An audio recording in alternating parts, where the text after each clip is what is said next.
Boy, I tell you, he's a lone voice in the jungle. Democrat Senator John Fetterman is demanding members of his own left party stop playing politics and turn down the rhetoric temperature when talking about Republicans and President Trump especially.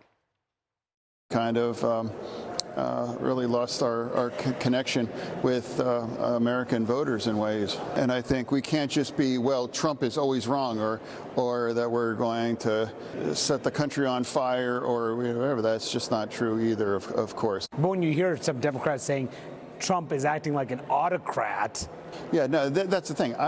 If you actually compare him to an actual autocrat, that is not just that. You just don't ever compare anyone to Hitler and those kinds of extreme things. And now look what happened to Charlie Kirk.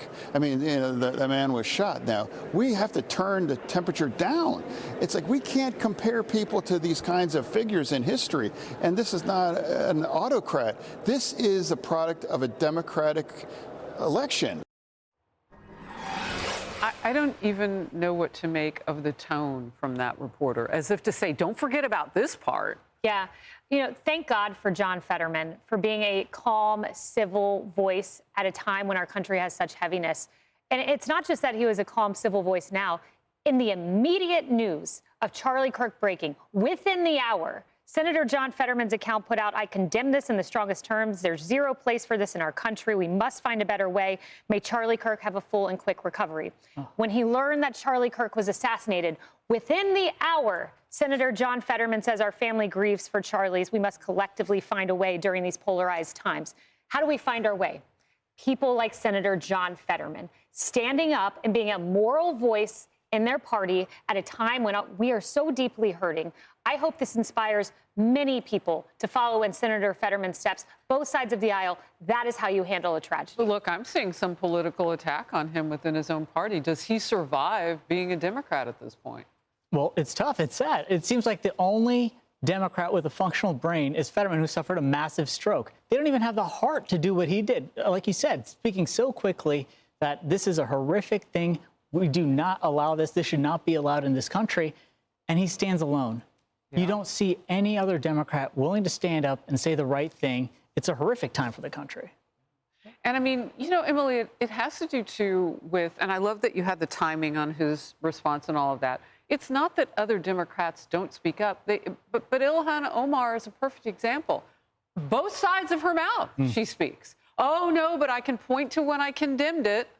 Right. We already saw him be vilified. We covered on this couch. Whenever he dares to stand up to the bulk of the Democrat Party, he gets absolutely annihilated, both by them on the record and off, and also the media. So remember, just a couple months ago, we had to cover all of these articles that talked about that his recovery has not been full and that he's doing whatever. They were absolutely excoriating him. And so this, while it does him no favors within his own party, it clearly sort of, I think, serves as the contrast to the rest. Because thank goodness for a voice that tones down the incendiary temperature and that calls for a reasonable approach, that sees the value of human life. But he's not going to survive politically there in that party because he has been absolutely shunned. And so talk about showing your true colors, the rest of the party, he's an outlier to them. I mean, well, look at what's going on in Pennsylvania. Their governor, Josh Shapiro, had the governor's mansion burned down by a left-wing lunatic, and he's not willing to come forward and say, boy, this left-wing violence has gone way too far. Is that fear, political fear? I think it's probably both at this point. Wow. Laura, before I come to you, Senator Fetterman also talked about anti-Israel sentiments within the Democratic Party and New York City mayoral candidate Zoran Mamdani.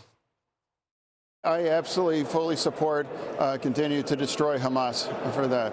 And now, of course, the situations in Gaza, it is difficult. But for some people, they choose to blame Israel for that. I blame Hamas. I blame Iran, and I blame that. It's happening in New York.